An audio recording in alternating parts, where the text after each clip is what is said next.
I'm experiencing in my life that the current is speeding up. And I'm looking forward to it, and yet I also feel as I have nervousness about it, anxiety about it. Okay, if I let go of the paddles and just let it take me, it's moving in the direction that I want it to move, but it's speeding up, it's getting faster. But here's the thing, because everything's relative. Imagine an airplane high in the sky, 50,000 feet up there, and going 600, 700 miles an hour. And you're looking out the window and everything's just, the landscape's going by and all is well. Put that same aircraft on the ground at that speed and it would be a white knuckle flight for sure. Because in the air there's little resistance and on the ground there's a lot of resistance. And so from your place of resistance you're speculating a fast moving stream and we're saying from your place of resistance a fast moving stream is going to be a little hard to deal with. But when you turn and go downstream and turn and go downstream and turn and go downstream, now you're going with the flow and now you're having a lovely ride. In other words, everything's relative. When Jerry and Esther look at what they are achieving, what they are accomplishing, and what they are personally dealing with on a day-to-day basis, they can't even wrap their thoughts around it in relationship to who they used to be and what they used to do. But they're up to speed with it. Jerry tells the story of the farmer that every day went down to the fence and picked his little calf up and lifted it over the fence. And he did it every day, and every day the calf got a little bigger, and every day he got a little stronger, until pretty soon he's lifting a great big bull up over the fence. And Jerry said that sort of feels a little bit like what we are doing. And we say it's not like that in the sense that you're lifting heavier and heavier things. It's like that in the sense that you're leveraging yourself in more efficient ways by utilizing the vibrations of the universe instead of bucking the current. When you get in sync with the energy, it takes very little action. But so many of you don't get in sync with the energy, and you use your words and your action and you fight the current, and then you get tired and exhausted, and then you say, if it takes this much effort and this much energy to do this little bit, then it must be a whole lot more when it really gets rolling. And we say, no, when you're flowing with it, you don't even feel it. It feels like flying and soaring. It doesn't feel like working hard, you see. So many fairies of the universe come in concert to assist you in whatever you're wanting. So it's like doors are opening for you, and so much of the energy that you were expending in just getting by, you're no longer expending in that way. Jerry and Esther talk about this all the time, that they have the same 24 hours and the same willingness to apply a certain percentage of that to their life's work day after day, but the accomplishment is huge in comparison with what it used to be, even though they're not working any harder, they're not working any longer. In other words, they are applying themselves more deliberately and they are leveraging themselves so much more effectively. But that's what we meant earlier when we said you can't assign how many hours in a day and how many dollars per hour. You can't come up with the kind of income that some people are earning.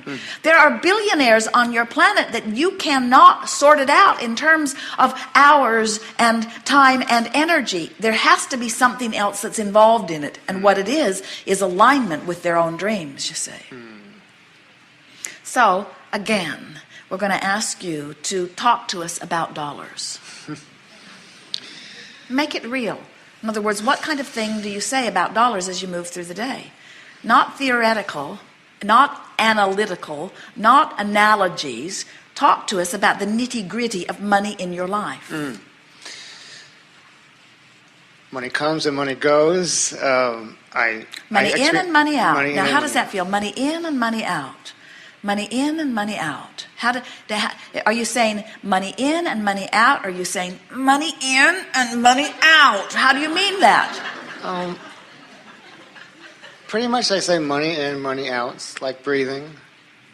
It comes and goes. That's been my experience. When I've needed it, it's there. It manifests. Now, these are all downstream. Yeah, and I want to raise the bar. I would like to raise the bar in terms of quantity, of in and out both. I'm happy to spend it. I'm happy to receive it. Yes. And I'd like to play with it much more.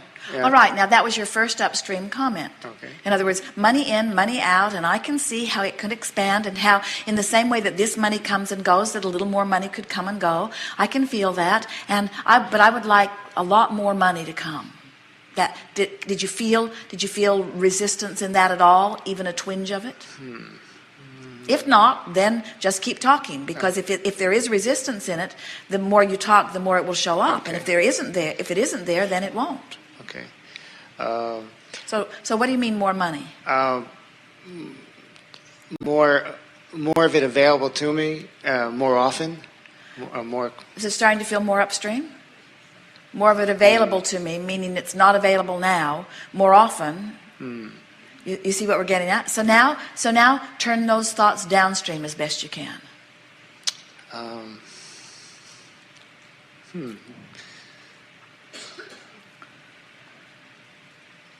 All the money I need is always available to me at any moment. Keep talking.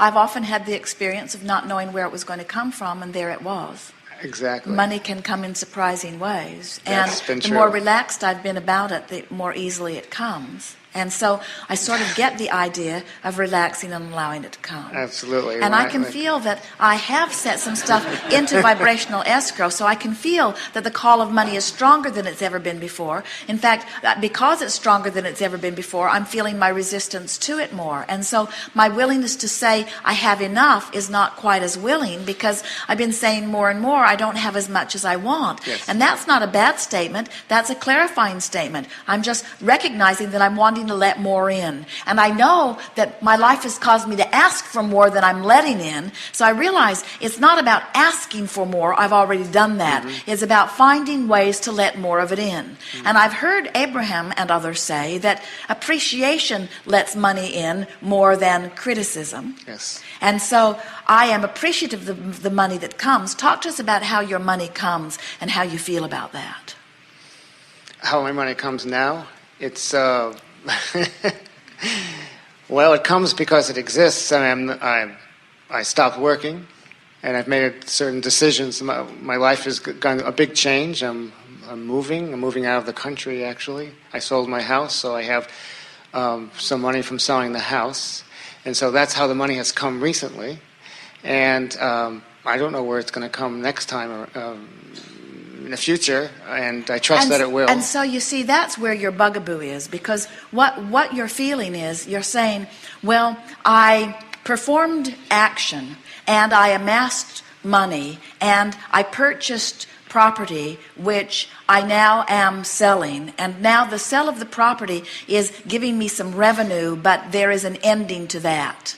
And that's what sort of got you hung up. In other words, you're saying money in, money out, money in, money out. But now you know what you're saying? Money out, money out, money out, money out, money out. That's what's stuck in your vibrational craw, isn't it? Yes, and it so is. what you're wanting to begin to acknowledge is that there are plenty of avenues for money to come in. And it's just like your analogy about the air in and the air out and the air in and the air out. You are more comfortable when you allow the air in and you allow it out. In other words, we don't see any of you out on your porch trying to breathe all of the air for the day in all at once, and then you just go through the day letting a little out and a little out and a little out. And you don't want to do that with money, it seems. Yes. You don't want to have a big sale of something where you've got a big chunk of money and then money out, money out. That's what's making you uneasy. But we want you to begin saying, relative to dollars, it's not quite like breathing in and out, because with dollars I can take longer, slower breaths in and longer, slower breaths out. In other words, I have plenty of money that's in, and now while this money is going out and there's plenty of it, there will be other avenues for it to come in. These are the kind of conversations Yes. you want to have. Yes. And as you relax into that,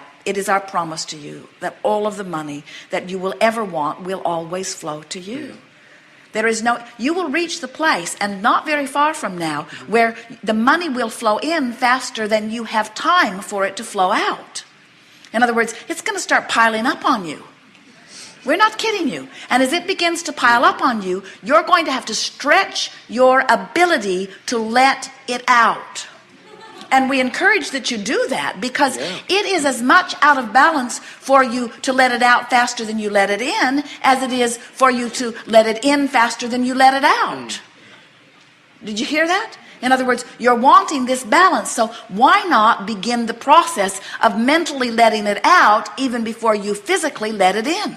Begin expressing the money. Think about what you'll do with the money. Expend the money. We encouraged Jerry and Esther and those who were talking to us in the early days about money to put $100 in their pocket and spend it all day long. I could spend it here, I could spend it here, I could spend it here. It's great fun to think of all of the things. And some said, oh, Abraham, you haven't been physical lately. $100 won't go very far. And we said, spend it 1,000 times today.